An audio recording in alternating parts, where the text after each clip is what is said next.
Bağışlayan və mehriban Allahın adı ilə Ramazan ayının 6-cı günündə bir daha əziz müsəlmanlar, hər birinizi xoş gördük.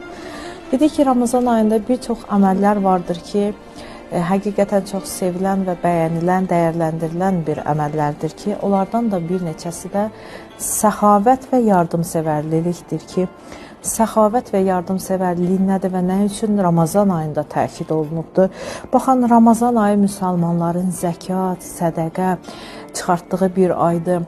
Elə bir haldır ki, həqiqətən hər kəs mənəvi baxımdan, hətta cismani baxımdan bir-birinə bərabər olar bilər. Çünki hər kəs aclığın nə olduğunu bilir, hər kəs susuzluğun nə olduğunu bilir. Əlbəttə ki, həqiqi mənada Allaha itaət edir, Ramazan ayının orucunu tutan şəxslərdən söhbət gedir ki, bəs biz səxavət və yardımsevərliyi Ramazan ayında hansı tərzdə edə bilərik?